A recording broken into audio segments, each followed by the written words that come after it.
کیا ہے اور منبر کے ساتھ اس منبر پہ آنے والے افراد کیسے ہونے چاہیے، یہ اس وقت کی بہت اہم شے ہے۔ اور آپ یہ دیکھیں کہ انہی اشارات سے ناواقفیت کا یہ نتیجہ ہو گیا کہ ہر ایرا غیرہ منبر رسول تک آنے لگا۔ کیا یہ عنوان ایسا ہے کہ اسے معصوم نے چھوڑ دیا؟ کیا امام نے یہ نہیں بتایا کہ منبر پہ کس کو بیٹھنا چاہیے، منبر پہ آنے والے افراد کیسے ہونے چاہیے؟ کیا امام نے یہ نہیں بتایا کہ منبر کیسا ہونا چاہیے؟ اگر امام نے اسے تشنا چھوڑا تو پھر آپ کی مرضی ہے کہ جیسا چاہے منبر بنائیں، چاہے 2 سیڑھی کا بنا لیں، 4 کا بنا لیں، 10 کا بنا لیں، اور جیسے کو چاہیں آپ اس پہ بیٹھا لیں۔ لیکن خدا کی قسم، امام زین العابدین نے پوری زندگی جہاں پر ہر طرح کی صعوبت برداشت کرنے کے بعد امت کو ہر رخ سے کامیاب اور کامران کس طرح ہونا ہے اس کا راستہ بتایا ہے، وہیں پر یہ بھی بتایا ہے کہ منبر کیسا ہونا چاہیے اور منبر پہ بیٹھنے والے جو ہیں وہ کیسے ہیں۔ اور صرف یہ نہیں بتایا بلکہ یہ بھی بتایا ہے کہ منبر پہ بیٹھ کے تمہیں بولنا کیا ہے، یعنی تمہیں کسی انداز سے آزاد نہیں چھوڑا ہے کہ ہر ایرا غیرہ آئے منبر پہ بیٹھے اور معافی ضمیر بیان کر کے چلا جائے۔ امام نے اسی کی طرف اشارہ کیا ہے اپنے ایک خطبے میں، اور خطبے کے ابتدائی کلمات وہ ہیں کہ جہاں پر امام نے اس کی طرف وضاحت کر دیا، یعنی ابتدائی چند جملے ایسے ہیں کہ جہاں پر منبر پہ بیٹھنے والے اور جو بیٹھ رہے ہیں ان کو بولنا کیا ہے، یہ تمام چیزیں امام نے سمیٹ دی ہیں۔ جیسا کہ آپ کو بہتر علم ہے کہ یہ منبر ہمیشہ سے، بلکہ یوں کہا جائے کہ ابتدائے تبلیغ سے یہ منبر امت کی نگاہ میں بہت معتبر ہے۔ اس کی عظمت، اس کی بلندی، اس کا شرف، آپ اس کی طرف اگر جائیں تو ابتدا سے آج تک، اس وقت بھی اور آج بھی، اگر کوئی رسول کا چاہنے والا ہے تو اس کی نگاہ میں منبر کی عظمت ہے۔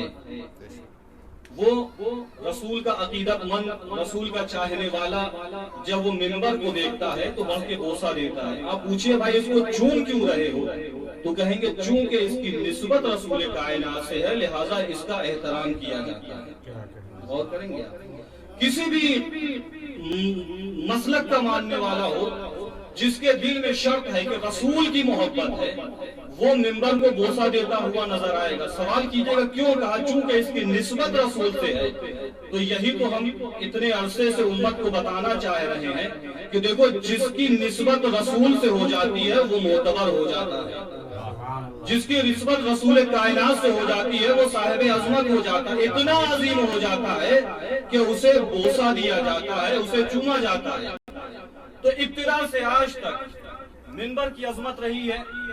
اچھا، ابتدا میں جب یہ منبر بنایا گیا، جیسا کہ متعدد تاریخ ہیں، اس میں سے ایک تاریخ یہ ہے کہ سب سے پہلا جو منبر بنا وہ 7 ہجری میں بنا، اور اس کی کیفیت کچھ ایسی تھی اور اس کا حجم اور وہ تمام چیزیں تاریخ نے بیان کی۔ کہا پہلا منبر جب رسول خدا مسجد میں کھڑے ہو کے خطبہ دیتے تھے تو ظاہر سی بات ہے کہ اصحاب ہیں، چاہنے والے ہیں، اب یہ دیکھ رہے ہیں کہ رسول اتنی دیر تک خطبہ دے رہے ہیں، ظاہر سی بات ہے تھکن بھی ہوگی، تو ان کو یہ برداشت نہ ہوا کہ میرا رسول اتنی دیر تک کھڑا ہو کے خطبہ دے، اس کو تھکن آئے، تو ان میں سے لوگ کھڑے ہوئے اب کچھ ایسا کیا جائے کہ رسول کے بیٹھنے کا اہتمام کیا جائے۔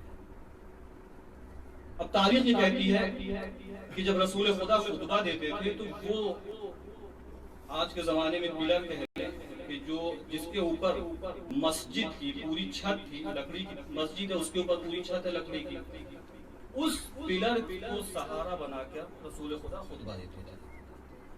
جناب عباس ابن عبد المطلب کہ جن کا ایک غلام تھا کہ جسے کلاب کہا جاتا تھا، اس نے سب سے پہلا منبر 7 ہجری میں بنایا، اور اس کا حجم کیا تھا؟ کہا کہ اس کی جو لمبائی ہے وہ 2 زرہ اور 3 انگل، اور چوڑائی 1 زرہ اور کچھ۔ اور اس کے پائے کہا کہ 2 پایا تھا کہ جس پہ پیر رکھ کے چڑھا جاتا تھا، اور تیسری منزل ہوتی کہ جس پہ بیٹھا جاتا تھا۔ یعنی سب سے پہلا منبر 7 ہجری میں جناب عباس بن عبد المطلب کے غلام نے بنایا ہے، کس کے لیے؟ رسول کی محبت میں، رسول کے لیے۔ جملوں پہ غور کیجئے گا، یہ صحابی رسول کیوں بنا رہا؟ کہا رسول کی محبت میں بنایا جا رہا ہے یہ منبر، تاکہ رسول اس پہ بیٹھے اور رسول بیٹھ کے خطبہ دے، تاکہ ان کو خستگی کا احساس نہ ہو۔ یعنی اگر ہم تاریخ کے دامن میں اس منظر کو تلاش کرنے کے بعد یہ جملہ کہیں تو رائے گا نہ جائے گا کہ منبر جب بنا ہے تو محبت رسول میں بنا ہے، لہذا منبر جب آگے بڑھے گا تو محبت رسول میں آگے بڑھے گا۔ صلوات بھیجئے محمد وآل محمد۔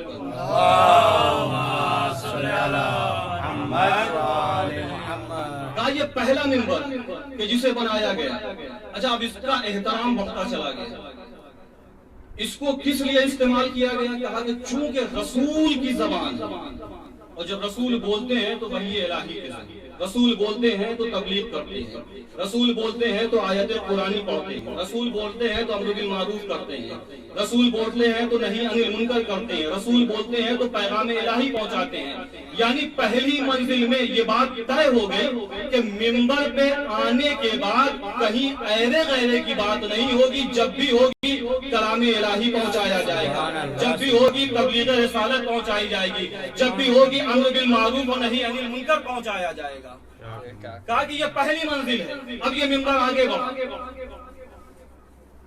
ابتدا سے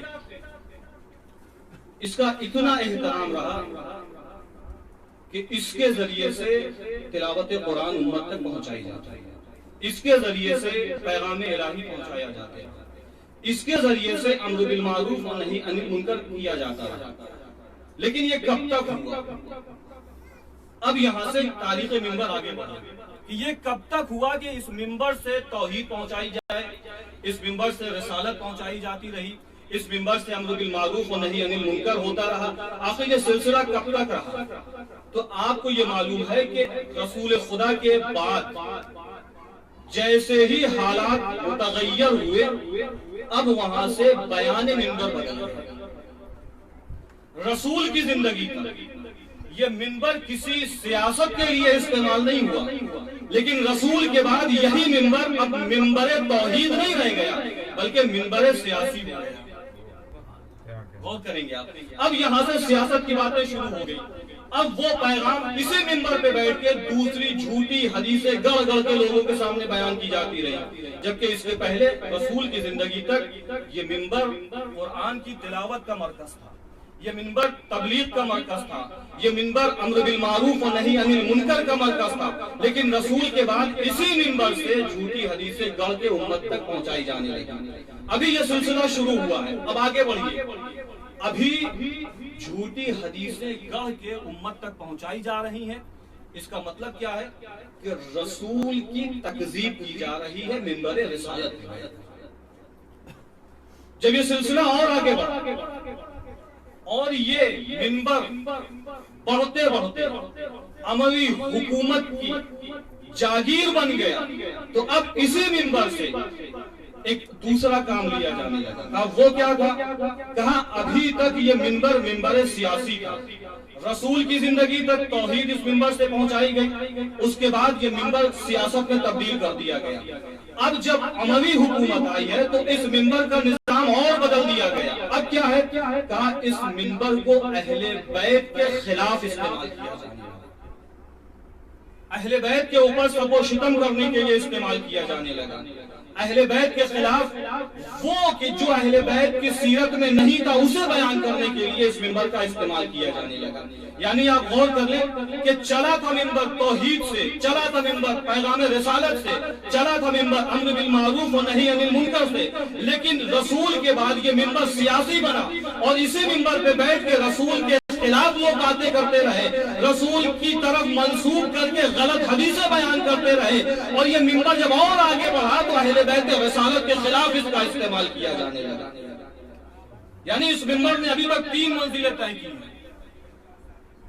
جب تک رسول کے ساتھ رہا یہ منبر پاک و پاکیزہ رہا، شفاف رہا، لیکن رسول کے بعد یہ رسول کے خلاف استعمال کیا گیا، اور اس کے بعد یہ اہل بیت کے خلاف استعمال کیا گیا۔ عزیزان گرامی، یہ مختصر سی بات تھی کہ جو منبر کے حوالے سے آپ کے سامنے بیان کی۔ آج آپ دیکھیں، اچھا کیا عموی حکومت کے جانے کے بعد یہ سلسلہ ختم ہو گیا؟ لوگ بڑے شوق سے اور بڑے چلا کے کہتے ہیں کہ ہاں فلاں نے جو ہے وہ یہ سلسلہ بند کرا دیا۔ عزیزان گرامی، علی اعلان بند ہوا ہے، لیکن آج بھی وہ سلسلہ جاری ہے۔ آج بھی اسی منبر پہ بیٹھ کے لوگ اہل بیت کے خلاف کام کر رہے ہیں، آج بھی اسی منبر پہ بیٹھ کے لوگ اہل بیت کی مخالفت کرتے ہیں، آج بھی اسی منبر پہ بیٹھ کے لوگ نہ جانے کس کس طرح سے توحید پہنچا رہے ہیں۔ بھائی ممبر کا کام تھا خالص توحید پہنچانا، ممبر کا کام تھا شرک بتانا، ممبر کا کام تھا امر بالمعروف کرنا، ممبر کا کام تھا نہی عن المنکر کرنا، ممبر کا کام تھا لوگوں کی اصلاح کرنا، ممبر کا کام تھا لوگوں تک وہ باتیں پہنچانا کہ جو قرآن میں خدا نے رکھی ہے۔ لیکن آج کیا ہوتا ہے کہ ممبر تو وہی ہے، لیکن نہ توحید کی باتیں ہیں، نہ رسالت کی باتیں ہیں، نہ امر بالمعروف ہے، نہ نہی عن المنکر ہے، بلکہ اب وہ بیان کیا جا رہا ہے جو ما فی الضمیر ہے۔ اس کا مطلب کیا ہے کہ ممبر تو ہے، لیکن کام وہ کیا جا رہا ہے کہ جو رسول کے بعد والوں نے کیا، جو رسول کے دشمنوں نے کیا، آج بھی وہی کام اس ممبر سے ہو رہا ہے۔ اب عزیزان گرامی، پھر اس ممبر کے لیے کیا کیا جائے؟ کہا کہیں دور جانے کی ضرورت نہیں ہے، چوتھے امام کا خطبہ پڑھ لو، خود پتہ لگے گا کہ ممبر کی اہمیت کیا ہے، خطیب کو کیسا ہونا چاہیے، اور ممبر کی منزلت کیا ہے اور کیا بیان کرنا ہے۔ تو آئیے دربار شام کے اس خطبے کی طرف چلتے ہیں کہ جب شام کا دربار سجا ہوا، قافلہ داخل ہوا، اور یہ پہلے سے طے ہو چکا تھا کہ جب قافلہ داخل ہو تو ایک شخص منبر پہ جائے گا، اور جانے کے بعد اہل بیت رسالت کی حجو کرے۔ یہ چیز بالکل طے تھی۔ اور اس کے بعد جیسے ہی یہ قافلہ داخل ہوا، یزید نے اشارہ کیا، جب اشارہ ہوا تو ایک شخص اٹھا، اور اٹھنے کے بعد منبر پہ بیٹھ گیا۔ جیسے ہی منبر پہ بیٹھا، اچھا اس کے پہلے روایت یہ کہتی ہے کہ یزید نے یہ کہا، پہلے سے طے تھا، اس کے بعد کہا ہے کہ ایک شخص اٹھے، جاؤ اور جانے کے بعد منبر پہ بیٹھو۔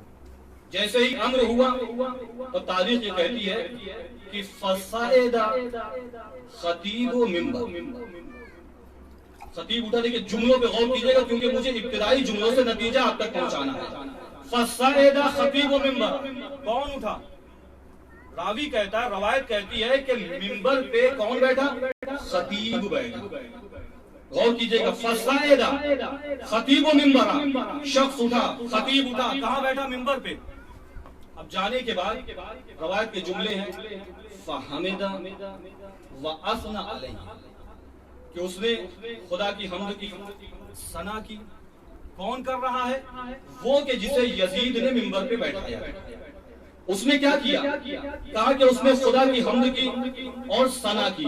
اس کے بعد ثم اکثر وقیت، دیکھیں درمیان میں ایک چیز چھوٹ گئی، فصعد خطیب و منبر، کہ خطیب منبر پہ بیٹھا، فحمد واثنى علیہ، اس نے حمد کی اور ثنا کی، فحمد واثنى علیہ، اس نے حمد کی و ثنا کی۔ ثم اکثر وقیت، کس کے بارے میں؟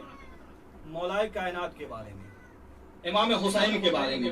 عزیزان گرامی، توحید تو ہو چکی، منبر پہ بیٹھنے کے بعد خطیب کا پہلا کام یہ ہوتا ہے کہ وہ توحید بیان کرنے کے بعد حمد رسالت کرے، رسول پہ صلوات بھیجے، رسول کی مدحت کرے، رسول کی منقبت بیان کرے، اس کے بعد اپنے عنوان پہ آئے۔ یہ طریقہ منبر ہے۔ لیکن یہاں پر کیا ہوا کہ اس نے حمد خدا تو کی ہے لیکن ثناء رسول نہیں کی۔ اس کا مطلب اب کم سے کم یہ بات سمجھ میں آ گئی کہ ہمارے لیے اللہ کافی ہے۔ یہ سلسلہ کہاں سے شروع ہوا؟ سبحان اللہ، سبحان اللہ، بہت ہو۔ صلوات بھیجیے محمد و آل محمد پر۔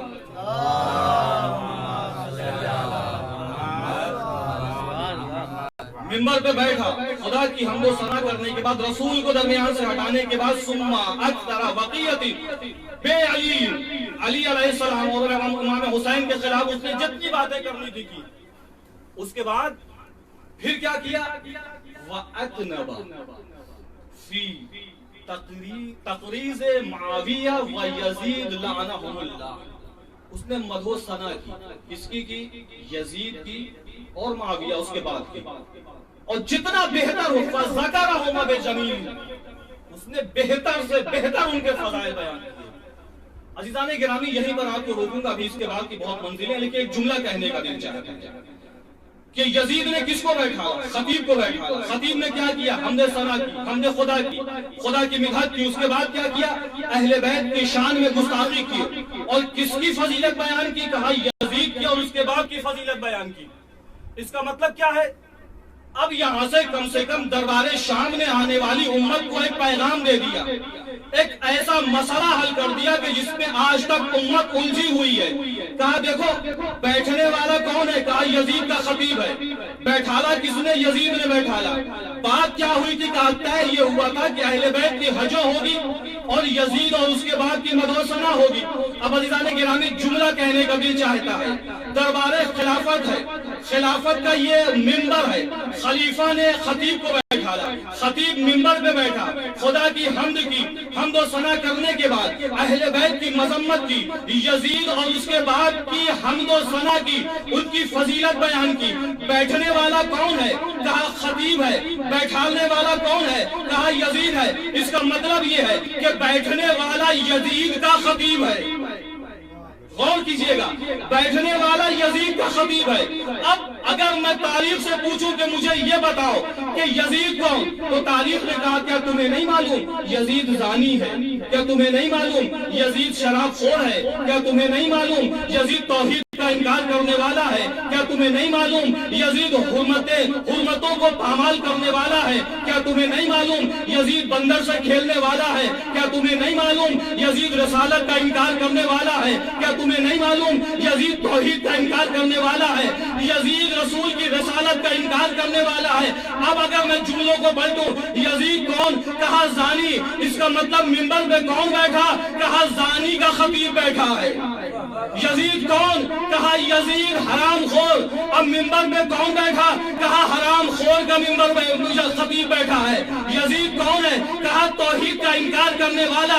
اس کا مطلب منبر میں کون بیٹھا؟ کہا کہ توحید کا انکار کرنے والا منبر پہ بیٹھا ہے. یزید کون؟ کہا حرمتوں کو پامال کرنے والا.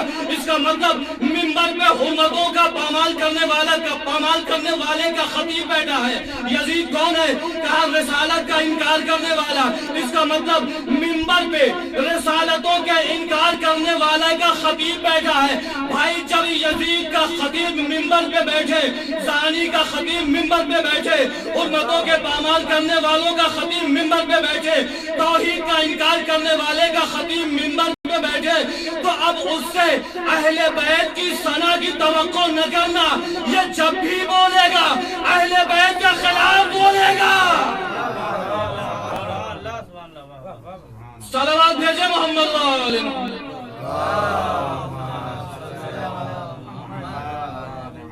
بلکہ جملوں کو بدلوں کہ جہاں پر یہ دیکھیے کہ یہ اہل بیت کے خلاف بول رہا ہے, سمجھ لیجئے زانی کا خطیب ہے, سمجھ لیجئے حرام خور کا خطیب ہے. اب جیسے ہی وہ بیٹھا,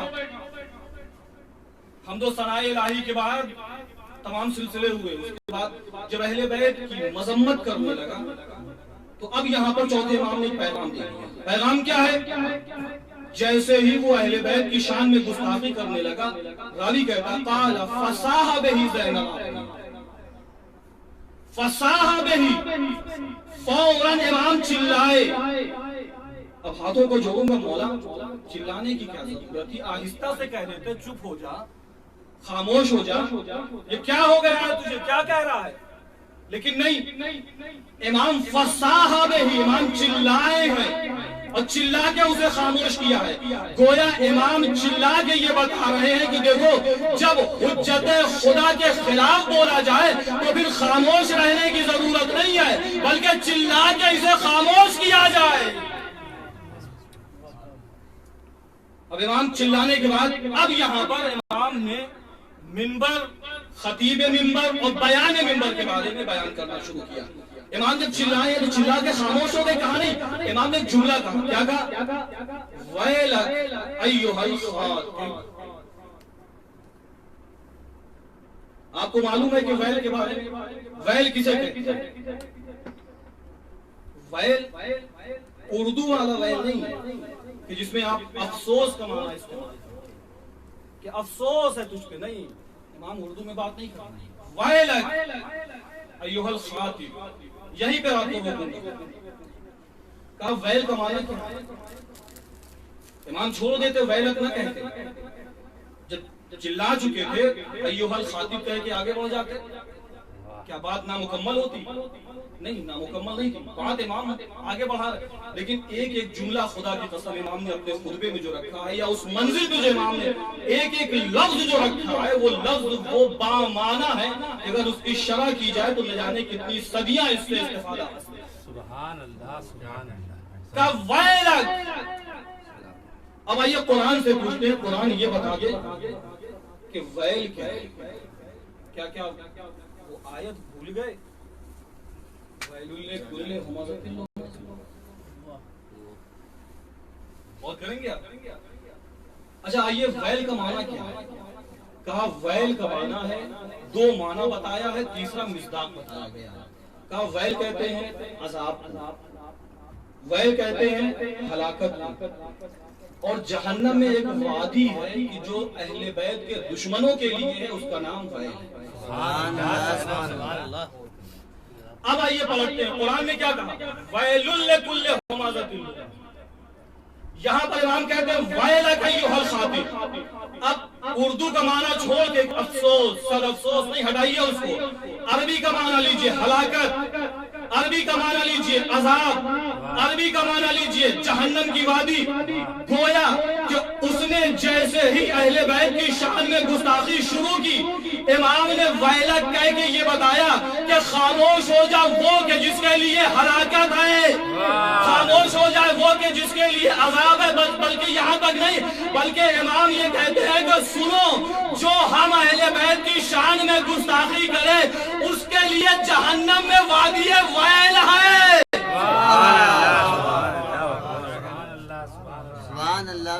کا ویلک،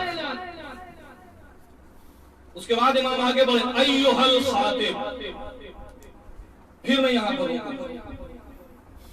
امام کو کہنا چاہیے تھا ایھا الخطیب، بول رہا تھا بیچارہ بیٹھ کے، تکلم کر رہا تھا، بیان کر رہا تھا، خطیب کہنا چاہیے تھا۔ غور کیجئے گا جس منزل پہ آپ کو لانا تھا، ویلک ایھا الخاطب، کیوں خطیب نہیں؟ اب یہیں پہ امام فرق کرنا چاہتے ہیں، امام خطیب کہہ سکتے ہیں، روایت نے کیا کہا؟ فصعد خطیب و منبر، کہ خطیب منبر پہ بیٹھا، امام نے کہا خطیب اور ہوتا ہے، خاطب اور ہوتا ہے۔ اب امام نے ایک فرق بتایا، غور کیجئے گا انشاءاللہ آپ محظوظ ہوں گے، ایک نتیجہ آپ کے حوالے کرنا ہے۔ کہا ویلک ایھا الخاطب، خاموش ہو جا، تیرے لیے ہلاکت ہے، کون؟ اے خاطب۔ اب آئیے سوال کرتے ہیں لغت سے کہ خاطب کسے کہتے ہیں اور خطیب کیا ہے؟ کہا خطیب صفت مشبہ ہے اور اس میں ثبوت ہوتا ہے، غور کریں گے، اور اس کے علاوہ نہیں بلکہ الٹا چلے۔ کہا خاطب کیا ہے؟ کہا خاطب کا معنی ہے طالب دنیا، کہ جو دنیا کا طالب ہو اسے خاطب کہتے ہیں، اور خطیب کا خطیب اس کے برعکس ہوتا ہے۔ اب خطیب کا معنی آپ کے سامنے پیش کروں گا، خاطب اپنے آپ واضح ہوتا چلا جائے گا۔ کہا خطیب کے اندر ایک صفت ہوتی ہے، وہ کیا ہے؟ کہا حسن البیان اس کے پاس ہوتا ہے۔ خطیب جب منبر پہ بیٹھے بیان کا اچھا ہو، غور کیجئے، اور کا فصیح البیان، فصیح اللسان، اس کے پاس کم سے کم فصاحت ہونی چاہیے۔ یہ میں نہیں کہہ رہا، تاریخ کہہ رہی، لغت کہہ رہی۔ خطیب کے پاس کیا ہو؟ حسن البیان، خطیب کے پاس کیا ہو؟ کہا کہ حسن الخطبہ ہو. خطیب کے پاس کیا ہو؟ کہا وہ فصیح البیان ہونا چاہیے. خاطب وہ ہے جو طالب دنیا ہوتا ہے، لیکن خطیب جو ہوتا ہے کہا ہر غیرے کو خطیب نہیں کہتے. پھر کہا جو منبر پہ آ کے شریعت کی باتیں بتائے، جو منبر پہ آ کے توحید پہنچائے، جو قوم کو خطاب کرے اسے خطیب کہتے ہیں، جو جمعے کا خطبہ دے اسے خطیب کہتے ہیں، جو پیغام الہی پہنچائے اسے خطیب کہتے ہیں. اس کے برعکس خاطب وہ ہے کہ جس کے لیے ضروری نہیں ہے کہ حسن بیان ہو، ضروری نہیں ہے کہ فصیح اللسان ہو، ضروری نہیں ہے کہ حسن الخطبہ ہو، بلکہ کوئی بھی الٹا سیدھا انسان خاطب ہو سکتا ہے، لیکن خطیب ہر انسان نہیں ہو سکتا. اب آئیے یہیں پر روکوں گا کہ امام نے یا ایھا الخاطب کا یا ایھا الخاطب کہہ کے پہلی چیز کہ منبر پہ آنے والا کون ہونا چاہیے امام نے اس کی طرف اشارہ کیا، اور دوسری چیز کہ جو آنے والا تھا اس کے غرور کا پانی اتار دیا، اور تیسری چیز جس نے بیٹھالا تھا اس کا معیار کیا ہے یہ امت کے سامنے بیان کر دیا. جب خطیب منبر پہ آئے گا تو فصیح البیان ہوگا، حسن البیان ہوگا، اس کا انداز بہتر ہوگا، وہ اچھی باتیں بتائے گا، وہ امر بالمعروف کرے گا. لیکن جب خاطب آئے گا تو نہ اس کے پاس حسن البیان ہوگا، نہ وہ فصیح اللسان ہوگا، نہ اس کے پاس کوئی ایسی چیز ہوگی کہ جو وہ بیان کرے، بلکہ یہ کوئی ایرا غیرہ ہوگا کہ جو بیچ سے اٹھے گا منبر پہ آ کے بیٹھ جائے گا. اس کا مطلب ہے کہ امام یہ بتانا چاہتے ہیں کہ دیکھو اگر منبر پہ آنا ہے تو پہلے اپنی زبان اچھی کرو، اپنا کلام اچھا کرو، تب منبر پہ آنا. تاکہ خطیب کے لیے ضروری ہے کہ حسن بیان ہونا چاہیے. اب آپ دیکھ لیں اپنے معاشرے میں نہ جانے کتنے ہیں کہ جو مذکر کو مؤنث، مؤنث کو مذکر، رہا کو رہی، رہی کو رہا. قرآن نازل ہوئی، قرآن ہو گئی، ماشاءاللہ. ایسے افراد منبر پہ جب آئیں گے تو حقیقت میں یہی ہوگا، نہ قرآن پہنچے گا نہ آئے قرآن. امام نے وہیں پہ روکا، رکو. اچھا یہ بھی ہے جب آپ نے کہا کہ صفت مشبہ اس میں دوام ثبوت ہے، اس کا مطلب کہ سال میں اگر کوئی ایک مرتبہ منبر پہ بیٹھ جائے تو خطیب نہیں ہوگا. جس طرح سے کثیر السفر کی جو منزل ہے وہ آپ کے سامنے بہتر ہے کہ اگر 6 مہینہ گھر پہ بیٹھ جائے تو کثیر السفر میں اس کا شمار نہیں ہوگا. یہاں پہ امام نے اسی طرف اشارہ کیا اور اشارہ کر کے یہ بتایا ہے کہ دیکھو آنے والا جو ہے یہ مستقل خطیب نہیں ہے بلکہ اسے تیار کر کے ہمارے خلاف بھیجا گیا. غور کریں آپ. اب امام نے یا ایھا الخاطب اس کے بعد آگے بڑھا. جیسے ہی امام آگے بڑھے اب اسی چیز کی امام نے وضاحت کی ہے. خاطب کا معنی کیا بتایا؟ خاطب کا معنی ہے طالب دنیا، جو دنیا کا طالب ہو اسے خاطب کہتے ہیں. اب اگر آپ اپنے معاشرے میں دیکھیں تو آپ کو پتہ لگ جائے گا کہ خطیب کتنے ہیں اور خاطب کتنے ہیں. جہاں پر توحید بیان ہوتی ہوئی نظر آئے سمجھیے خطیب ہے، جہاں اہل بیت کی عظمت بیان ہوتی ہوئی نظر آئے سمجھ لیجئے خطیب ہے، اور جہاں دنیا کے لیے کوئی منبر پہ آ جائے سمجھ لیجئے خطیب نہیں خاطب ہے. امام نے کہا کہ تم خاطب و خطیب نہیں. اب اسی جملے کی امام نے آگے شرح بھی کی. اشتریت مرضات المخلوق بصدق الخالق. ایھا الخاطب تم نے خدا کو ناراض کر کے بندوں کی مرضی خریدی. اس کا مطلب کیا ہے کہ تم نے دنیا خریدی ہے خدا کو ناراض کر کے. تو اب یہ کون کہا؟ یہ خاطب. اچھا اس کے بعد امام کیا خاموش ہو گئے؟ کہا نہیں خاموش نہیں ہوئے بلکہ امام اور آگے. اب امام نے ایک جملہ کہا، اس کے بعد انشاءاللہ رکھتے ہیں باتیں بہت سی ہیں انشاءاللہ پھر کسی منزل پہ. جیسے ہی یہاں تک امام پہنچے اس کے بعد اب امام نے ایک جملہ کہا ہے کہ جو بار بار ہمارے مجمع میں بھی اس کی غلط تفسیر بیان ہوئی ہے. ایھا الخاطب اشتریت مرضات المخلوق بصدق الخالق فتبوأ مقعدک من النار. اور یہاں پہ بھی بہت سی باتیں ہیں، مجھے وہاں نہیں جانا. اس کے بعد اب امام یزید کی طرف مخاطب ہوئے اور مخاطب ہو کر جملہ کہتے ہیں، یا یزید، یا یزید اذن لی حتی اسعد ہذہ الآوات. مجھے آواز پہ نہیں جانا. یہاں پر آپ کو روکتے ہیں. امام نے کیا کہا؟ اے یزید. اس کے بعد اتاذن لی کہا ہے امام نے یا اذن لی کہا. یہاں پر میں روکوں گا، اس لیے روکوں گا کیونکہ یہ بات بہت مشہور ہے لیکن غور کرنے کی چیز ہے. امام کیا کہہ رہے ہیں کہ تو مجھے اجازت دیتا ہے کہ میں اس منبر پہ بیٹھوں؟ عموماً یہ باتیں مشہور کی گئی ہیں کہ امام نے کہا کیا مجھے اجازت دیتا ہے کہ میں منبر پہ بیٹھوں؟ خدا کی قسم امام نے اس سے یہ نہیں کہا ہے کہ مجھے اجازت دیتا ہے کہ منبر پہ بیٹھوں.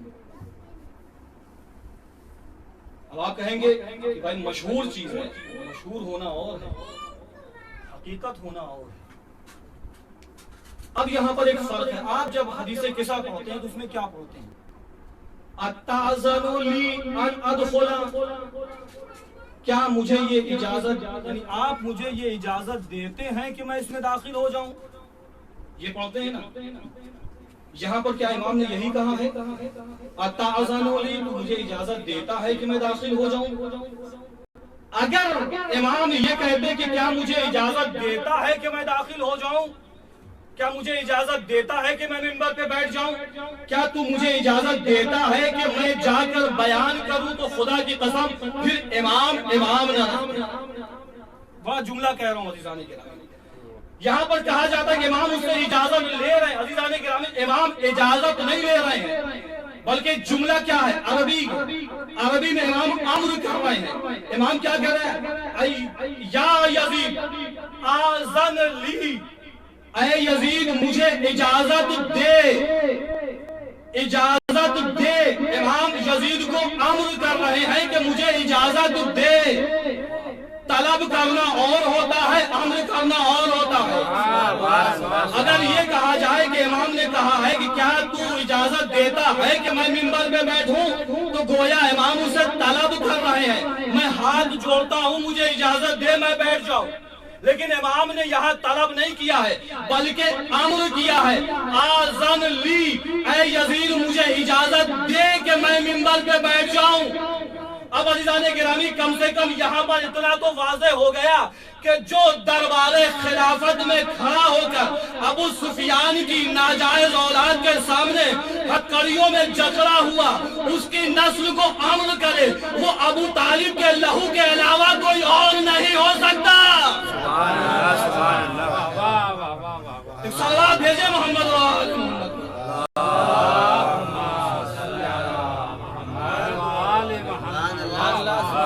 آذن لی، مجھے اجازت دے. امر کر رہے ہیں. اب کوئی یہ نہ کہے کہ امام سے کہہ رہے ہیں کہ مجھے اجازت دے کہ میں بیٹھ جاؤں. نہیں، طلب نہیں کر رہے، امر کر رہے ہیں، دے مجھے اجازت. اور یہ کہاں پہ ہے؟ دربار شام میں امام کھڑے ہو کے کہہ رہے ہیں کہ مجھے اجازت دے. اور یہی سبب تھا کہ بار بار وہ غصے میں آ رہا تھا اور وہ سلسلہ اور آگے بڑھا. آباد کی کیا منزل ہے انشاءاللہ پھر کسی گفتگو میں.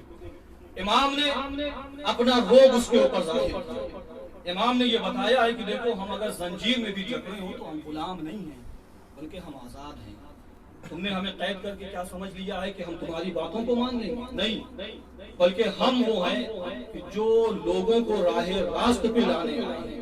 ہم وہ ہیں کہ جو لوگوں کو غلامی سے آزاد کرانے آئے ہیں. ہم وہ ہیں کہ جو بشریت کی فکر کو بلند کرنے آئے ہیں. ہم وہ ہیں کہ جو انسان کو انسان بنانے آئے ہیں.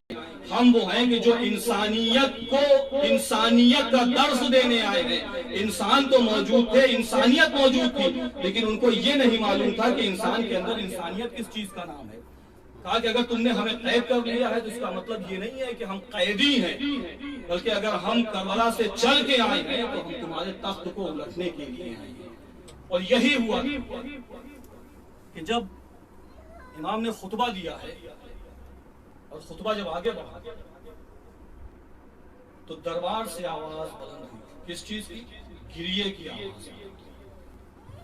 امام نے خطبے میں کیا بیان کیا؟ امام نے یہی تو بتایا تھا کہ دنیا کے سامنے یہ کہا گیا کہ ہم باغی ہیں، خدا کی قسم ہم باغی نہیں ہیں۔ پھر ہمارا تعلق رسالت سے ہے، ہمارا تعلق اس گھرانے سے ہے کہ جہاں پر وحی نازل ہوتی رہی، ہمارا تعلق اس رسول سے ہے کہ جس نے ان لوگوں کو مسلمان کیا۔ جب امام خطبہ دے رہے تھے، تاریخ میں لکھتی ہے کہ یزید کے دربار میں وہ منزل، وہ کیفیت پیدا ہو گئی کہ یزید کو خوف ہوا کہیں ایسا تو نہیں کہ ابھی مجھے دربار والے قتل کر دیں۔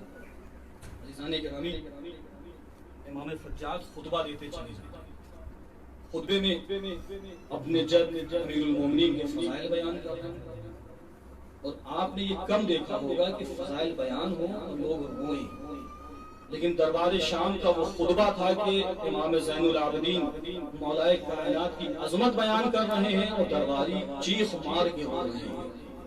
امام خطبہ دیتے دیتے جب دربار کے حالات متغیر ہونے لگے، ایک مرتبہ یزید نے اپنے مؤذن سے کہا پڑھ کر اذان دے۔ عزیزان ایمان، جیسے ہی مؤذن نے اذان شروع کی اللہ اکبر کہا، ایک مرتبہ امام نے بھی جواب دیا، بے شک خدا کے علاوہ کوئی اکبر نہیں ہے۔ اس کے بعد امام خاموش ہو گئے۔ مؤذن جب اشہد ان لا الہ الا اللہ پہ آیا، امام نے اسی جملے کو دہرایا۔ جب اشہد ان محمد رسول اللہ پہ آیا تو مرتبہ امام نے اس کو روکا، کہا رک جا۔ مؤذن رک گیا۔ جیسے ہی رکا، مرتبہ امام یزید کی طرف مخاطب ہو کے ایک سوال کرتے، یزید یہ بتا دے کہ یہ جس کی شہادت، جس کی رسالت کی گواہی اذان میں دی جا رہی ہے، یہ تیرے جد ہے یا میرے جد ہے؟ اگر تو یہ کہتا ہے کہ یہ تیرے جد ہے تو تو جھوٹا ہے، اگر یہ کہے کہ ہاں زین العابدین یہ تمہارے جد ہے تو پھر یہ بتا دو کہ اس رسول کی ذریت کو تم نے قتل کیوں کیا، اس کے نواسے کو کربلا کی سرزمین پہ 3 دن کا بھوکا و پیاسا کیوں شہید کیا، اس کی نواسیوں کو دیار و دیار بے مقرع و چادر کیوں پھرایا۔ ہاں عزیزان گرامی، امام اپنے بیان کو جاری کیے ہوئے ہیں، امام اپنے بیان کو جاری کیے ہیں۔ دربار میں ایک عجیب و غریب کیفیت ہے، تاریخ یہ لکھتی ہے یہی چند اسباب تھے کہ جس کی وجہ سے یزید مجبور ہو گیا کہ وہ اس قافلے کو آزاد کرے۔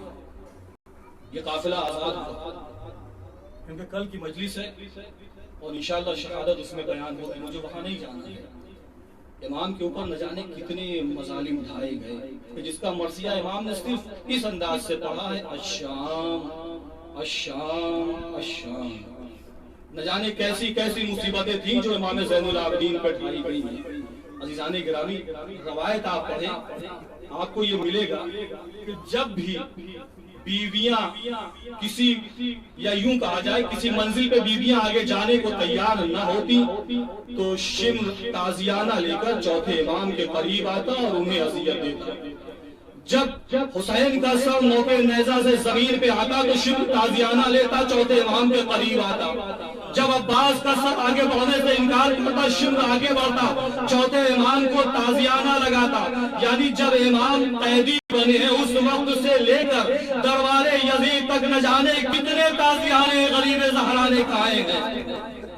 امام تازیانے کھاتے رہے، یہاں تک منزل آئی ہے کہ جب قافلے کو آزاد کیا گیا۔ عزیزان گرامی، قافلہ آزاد ہوا، جب تمام اسباب مل گئے، ایک مرتبہ یزید کے دربار میں چوتھے امام آج ایک سوال کرتے، یزید میرا ایک سوال ہے۔ کہا بتاؤ کیا ہے؟ کہا میرا سوال یہ ہے کہ میرے بابا کا سر میرے حوالے کر دے۔ کہا کس لیے؟ کہا تاکہ میں اسے لے جا کر جسد کے ساتھ دفن کر دوں۔ جیسے ہی امام نے یہ کہا، ایک مرتبہ یزید کہتا ہے کہ زین العابدین کچھ بھی ہو جائے تمہیں تمہارے بابا کا سر نہ دیا جائے۔ امام اصرار کرتے ہیں یزید مجھے میرے بابا کا سر دے دے۔ کہا نہیں دیا جائے گا۔ جب اس نے انکار کیا، ایک مرتبہ چوتھے امام طرف ایک جملہ کہتے ہیں، اچھا ایک کام یہ کر کہ کم سے کم آخری دیدار کرا دے کہ میں اپنے بابا کا آخری دیدار کروں۔ لیکن اس کے باوجود بھی یزید نے امام کا سر نہ دیا اور یہ کہہ کے نہ دیا کہ زین العابدین تمہیں امام کا سر نہ دیا جائے گا۔ بس عزیزان گرامی، اب جب باپ کا سر نہ ملا تو ایک مرتبہ بیمار امام ہے کہ جو اس کمرے کی طرف مخاطب ہوئے کہ جس میں امام کا سر تشت تلا میں رکھا ہوا تھا۔ اب یہاں پر راوی ایک عجیب و غریب روایت کرتا ہے، اگر آپ اس کو سن لیں تو سن سکے تو سن لیجئے۔ ایک مرتبہ راوی کہتا ہے کہ جب یزید نے انکار کیا، زین العابدین اس کمرے کی طرف مخاطب ہوئے کہ جس میں تشت تلا میں امام کا سر رکھا ہوا تھا اور اس کے اوپر ایک مخمل کا پارچہ پڑا ہوا تھا۔ جیسے ہی زین العابدین ادھر مخاطب ہوئے کہ جملہ کہتے ہیں، جملہ کیا ہے؟ امام نے کہا السلام علیکہ یا ابا عبداللہ، اے ابا عبداللہ آپ پر میرا سلام ہو، اے بریدہ سر تجھ پہ میرا سلام ہو، اے وہ سر کہ جس کا بدن کربلا میں خاک و خون میں غلطہ پڑا ہے اس پہ میرا سلام ہو۔ ہاں عزیزان گرامی، ادھر چوتھے امام نے اپنے بابا کو سلام کیا۔ راوی کہتا ہے کہ ایک عجیب و غریب منظر دیکھا گیا، کہا کہ حسین کا سر وہاں پہ متغیر ہوا، زین العابدین کی طرف اس کا رخ ہوا اور بڑھ کے اس نے بھی جواب دیا، اے میرے غریب بیٹے تجھ پہ میرا سلام۔ اللہ، بس میں نے ختم کی آپ کی رحمت۔ اے میرے غریب بیٹے تجھ پہ میرا سلام، اے میرے حسین بیٹے تجھ پہ میرا سلام۔ ایک مرتبہ امام نے چوتھے امام سے ایک جملہ کہا ہے بیٹا جب مدینہ واپس جانا، اب امام ایک پیغام دے رہے ہیں مدینے والوں کے لیے نہیں، مدینے والوں کے لیے پیغام نہیں ہے بلکہ اپنے جد کو ایک پیغام پہنچا رہے ہیں۔ کہہ رہے بیٹا زین العابدین جب مدینہ جانا تو میرے نانا کو میرا سلام کہنا اور ان سے کہنا یا رسول اللہ آپ کا نواسا حسین کربلا کے میدان میں 3 دن کا بھوکا و پیاسا شہید کر دیا گیا، اور اس کے بعد ایک جملہ کہنا کہ اے نانا جس حسین کو کربلا کے میدان میں 3 دن کا بھوکا و پیاسا شہید کیا گیا اس کا بدن کربلا کی زمین پہ میگور و کفن پڑا ہے۔ ہاں عزیزان گرامی، اجرکم اللہ، کیا وصیت یہاں پہ مکمل ہو گئی؟ کہا نہیں، وصیت مکمل نہیں ہوئی ہے بلکہ رسول خدا کو امام حسین نے ایک عجیب حساس بھرا جملہ پہنچایا۔ کہا بیٹا زین العابدین جب مدینے پہنچ جانا تو میرے نانا سے کہنا یا رسول اللہ آپ کے نواسے حسین کا سر کبھی نوکے نیزہ پہ بلند کیا گیا، کبھی اسے دربار یزید میں پہنچایا گیا، کبھی اسے تنور میں پہنچایا گیا، کبھی اسے صندوق میں بند کیا گیا۔ اب ایک جملہ ہے، قیامت کا جملہ ہے، کہنا ہے بیٹا میرے نانا سے کہہ دینا یا رسول اللہ جس حسین کا سر آپ آغوش میں لیتے تھے، جس حسین کا سر آپ گود میں لیتے تھے، اس حسین کے سر کے ساتھ یہ کیا گیا، کبھی اسے ابن زیاد کے دربار میں رکھا گیا، کبھی اسے شبل کے ساتھ بھیجا گیا، کبھی اسے یزید کے دربار میں رکھا گیا، کبھی اسے یزید کے تہخانے میں رکھا گیا اور اس کے ساتھ بے حرمتی کی گئی، اس کے ہونٹوں کو زخمی کیا گیا۔ وَسَيَعْلَمُ الَّذِينَ ظَلَمُوا أَيَّ مُنقَلِبٍ إِنَّا لِلَّهِ وَإِنَّا إِلَيْهِ رَاجِعُونَ۔ ماتم حسین یا حسین یا حسین یا حسین یا حسین۔